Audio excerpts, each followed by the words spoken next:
Bonjour les amis. Je ne sais pas si vous avez remarqué, mais ça fait un petit moment qu'on n'a pas eu de week-end de Formule 1, quasiment un mois. Et ce matin, j'ai eu envie de vous faire une petite vidéo récap des dernières actualités chaudes avant la reprise, histoire de se remettre dans le bain tranquillement. Alors je ne sais pas si je publie ça au meilleur moment vu que le week-end commence super tôt cette fois-ci. Mais bon, ça me paraît important de le faire au vu des actualités qui circulent en ce moment. On a eu par exemple la confirmation que le team principal d'AlphaTauri, French Toast, s'en irait à la fin de la saison, que Mercedes a procédé à des changements internes vraiment importants, et on a même eu droit à une rumeur Charles Leclerc qui viendrait remplacer Lewis Hamilton chez Mercedes. C'est dire le niveau d'actu chaude qu'il y a en ce moment. En plus de ça, j'ai aussi une grosse annonce à partager avec vous. Certains sont déjà au courant, mais je vous dis tout ça en fin de vidéo. Alors les 8 points chauds avant le Grand Prix d'Azerbaïdjan, c'est parti.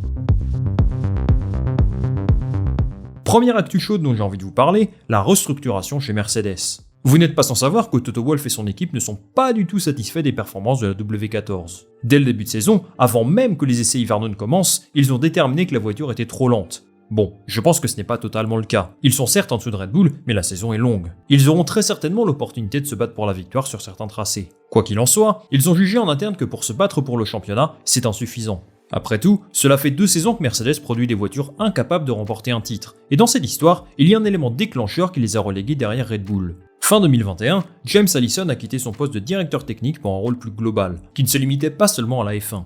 Il est resté dans le groupe Mercedes, mais ce n'est pas à lui que revenait la décision finale sur le design des voitures. C'est Mike Elliott qui gérait ça. C'est un très bon ingénieur, spécialisé en aéro surtout, mais il a récemment pris conscience qu'il n'était pas à sa place dans ce rôle de directeur technique. En conséquence, il a rappelé lui-même James Allison et il l'a convaincu de reprendre son ancien job, tandis que lui prend le poste d'Allison. Faire une restructuration à ce niveau, alors que la saison a déjà commencé, c'est quelque chose de risqué. C'est à la fois un aveu de faiblesse, mais aussi un pari sur l'avenir. Aujourd'hui, difficile de déterminer l'impact d'Allison dans le développement de la W14, parce que je ne suis pas dans les confidences des comptes de Mercedes et qu'il pourrait se trouver limité par le budget plafonné. Une chose est sûre, on verra des changements sur la W14, c'est une promesse de Toto Wolff. Quant à James Allison, il doit déjà travailler sur la monoplace de l'année prochaine.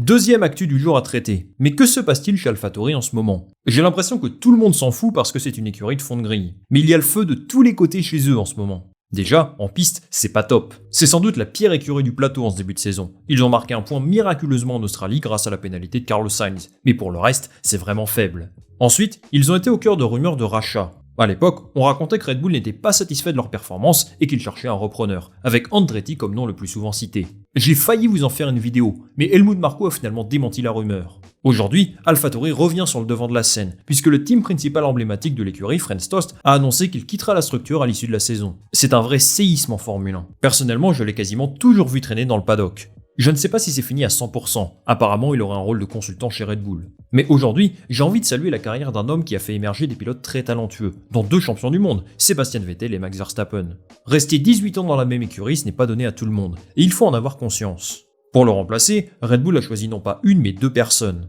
Peter Bayer, qui devient directeur de l'équipe après une courte expérience à la FIA. Et la deuxième personne, c'est Laurent Mekies, qui officie actuellement chez Ferrari. Et c'est la transition parfaite pour parler de la Scuderia, qui se retrouve encore une fois au cœur de l'actualité. Mekies va quitter son rôle de directeur de course chez Ferrari pour devenir team principal d'AlphaTauri. On ne sait pas encore quand il quittera son équipe, j'imagine qu'il y a pas mal de détails à régler au niveau juridique. Bon déjà, il faut dire que c'est un retour au bercail pour Mekies. Il a travaillé plus de 10 ans chez Toro Rosso, et il était même ingénieur de course chez Minardi à l'époque, donc autant vous dire qu'il connaît la maison. Ça faisait plusieurs semaines qu'un départ de Mekies était évoqué dans les médias, mais Fred Vasseur avait balayé les rumeurs en indiquant récemment qu'il serait l'un des piliers du futur de Ferrari. Force est de constater que c'est faux, et on peut analyser ça de plusieurs façons. D'abord, ça montre qu'il y a des problèmes internes chez Ferrari. Ce n'est pas seulement le départ de Mekies, c'est aussi un certain nombre de cadres qui filent chez la concurrence. David Sanchez chez McLaren est le dernier en date. J'ai fait une vidéo à ce sujet, donc si vous voulez en savoir plus, je vous renvoie à ça.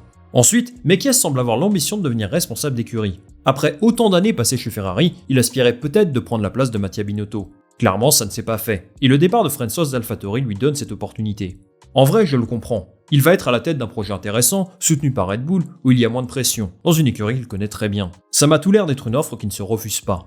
Du côté de Ferrari, ce départ va donner un nouveau casse-tête à Fred Vasseur. Déjà que le bilan comptable est très décevant en ce début d'année, avoir autant de problèmes internes n'est clairement pas source de confiance, ni pour les employés, ni pour les mécaniciens, ni pour les pilotes, ni pour n'importe quel fan de la Scuderia. Je pense quand même que Ferrari va remonter au classement, leur voiture et leurs pilotes valent mieux que ça. Mais il n'y a pas de secret. La clé du succès en Formule 1 pour une écurie de ce standing, c'est la stabilité, ce dont manque cruellement la Scuderia aujourd'hui. Comme s'il n'avait pas suffisamment de problèmes comme ça, Ferrari n'a pas dû apprécier la rumeur Charles Leclerc chez Mercedes. Oui, vous avez bien entendu. Le pilote monégasque pourrait remplacer Lewis Hamilton chez les Flèches d'Argent si celui-ci venait à quitter l'écurie. Alors celle-là, je ne l'avais pas vu venir, mais il faut expliquer le contexte. Leclerc a connu une saison 2022 très difficile chez Ferrari, et le résultat des 3 premières courses de l'année n'ont pas dû lui plaire non plus. Selon le journaliste italien Leo Turini, Charles Leclerc assurait ses arrières, et il serait en contact avec Mercedes depuis un moment. Pour rappel, Leclerc est sous contrat avec Ferrari jusqu'en 2024. Le contrat de Lewis Hamilton lui expire en fin de saison, donc si jamais il souhaite partir, il y aurait effectivement une place à prendre. Hamilton a dit qu'il voulait rester en F1 encore quelques temps, et il a évidemment tous les droits chez Mercedes vu son très bon niveau aujourd'hui et son palmarès avec eux. Est-ce qu'il pourrait être tenté par une aventure chez Ferrari? Turini affirme qu'il n'y a aucune discussion entre les deux parties, donc pour le moment, rien de sûr. Dites-moi en commentaire si ça vous plairait de voir Leclerc chez Mercedes et Hamilton chez Ferrari, je suis curieux de voir ce que vous en pensez. Mais surtout, restons prudents avec cette info, parce qu'aucun média n'a confirmé ça pour l'instant. 5e point chaud à aborder avant le Grand Prix, j'ai envie de vous parler d'Aston Martin. Fernando Alonso et son équipe ont réussi l'exploit de faire 3 podiums consécutifs, alors qu'ils étaient 7e au classement constructeur l'an dernier. Mais après un mois de pause, Bakou va nous offrir une certaine vérité du vrai potentiel de l'écurie. Un mois, c'est long, et toutes les équipes ont eu l'opportunité de développer de nouveaux concepts pendant cette pause, qui doivent faire leur petit effet dès ce week-end. Alors qu'ils sont 2e au classement constructeur aujourd'hui, la question pour Aston Martin est simple. Vont-ils réussir à maintenir leur rang, voire aller chercher Red Bull, ou vont-ils se faire rattraper par les autres écuries? Quelle que soit l'issue, le Grand Prix d'Azerbaïdjan va nous offrir quelques enseignements qui détermineront dans quelle direction le projet d'Aston Martin s'inscrit. Alonso a indiqué qu'ils sont en avance d'1 an sur leurs objectifs, donc sont-ils vraiment pareils pour jouer le très haut tableau dès cette saison? Ce que les données montrent aujourd'hui, c'est qu'ils ont un déficit de vitesse en ligne droite par rapport à Red Bull. C'est une voiture très forte dans les zones à basse vitesse. Je les imagine bien être performants à Monaco. Par contre, en Azerbaïdjan, ce n'est pas la même histoire. S'ils réussissent une bonne performance sur un tracé qui n'est pas censé leur convenir, là ce sera un signal très fort envoyé à la concurrence. On passe au 6e point chaud, et j'ai envie de revenir sur le format de course sprint dont je vous ai parlé hier dans ma vidéo. Alors je ne vais pas entrer dans le détail parce que je vous ai déjà expliqué en profondeur en quoi ça consistait. Pour faire un bref rappel, la séance de qualif du vendredi détermine l'ordre de départ de la course longue, la séance d'essai libre 2 du samedi est remplacée par une séance de qualification spécifique à la course sprint, et la course sprint devient un événement indépendant qui n'a aucune conséquence sur la grille de départ de la course longue. En fait, au-delà du format, ce qui m'intéresse, c'est de voir le résultat en piste. Rendre la course sprint indépendante génère forcément davantage de prise de risque de la part des pilotes, en particulier s'ils jouent dans le top 10. À Bakou, beaucoup prédisent qu'on aura plus d'accidents, surtout au vu des caractéristiques du circuit. Si c'est vraiment le cas, ce format tel qu'on va le découvrir restera-t-il dans la même configuration? Si c'est un franc succès, il se pourrait qu'on ait encore plus de courses sprint ces prochaines années, aux grandes dames des fans qui préfèrent l'ancien format. Il faut avoir conscience que ce qu'on va voir ce week-end pourrait être un moment d'histoire, qui pourrait changer encore plus le sport tel qu'on le connaît aujourd'hui, et pour cette raison, je suivrai ça de très près.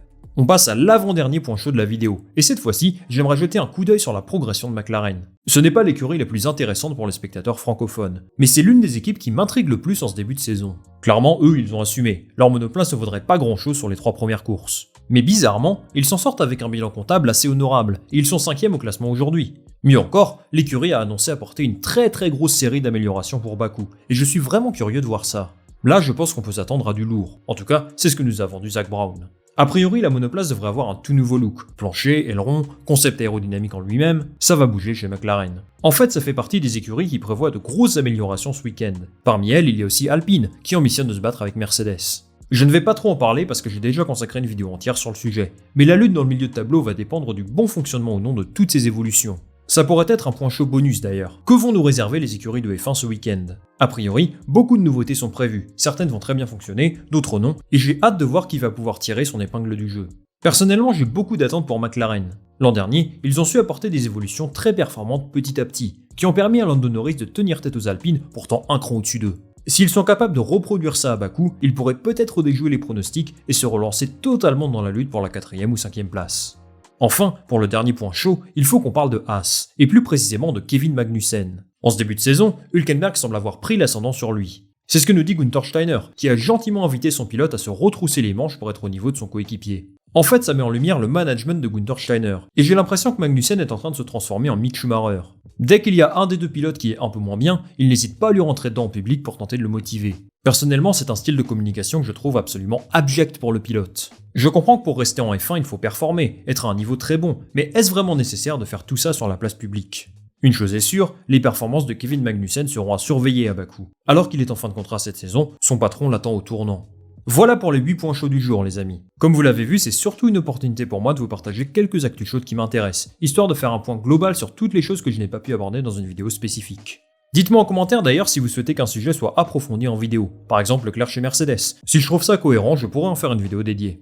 Comme promis en début de vidéo, je voulais vous annoncer / confirmer que je serai au Grand Prix de Miami la semaine prochaine. J'en avais déjà parlé il y a quelques temps, mais là tout est ok, tout est booké, j'ai une valise, le visa, etc. Deux choses. Je pense que le rythme de publication va être légèrement perturbé par ça. Je prends tout mon matos avec moi, mais je vais peut-être poser un jour off au moins histoire de profiter un petit peu. Il y aura peut-être une qualité audio un petit peu moins bonne aussi. Je sais pas du tout si l'endroit où je suis aura une bonne acoustique. En tout cas, je ferai au mieux. Ensuite, je vais essayer de vous faire un retour d'expérience d'une manière ou d'une autre. J'ai une caméra avec moi, mais j'ai absolument zéro expérience pour filmer. Donc je verrai à mon retour ce qui est le plus intéressant à faire comme format. Tout ça pour dire que j'ai vraiment hâte d'y être, ça va être une super expérience et je suis impatient de pouvoir partager ça avec vous. Merci d'être resté jusqu'au bout. Comme d'habitude, si vous avez aimé cette vidéo, n'hésitez pas à liker, à partager ça autour de vous et surtout à vous abonner pour ne pas rater les prochaines.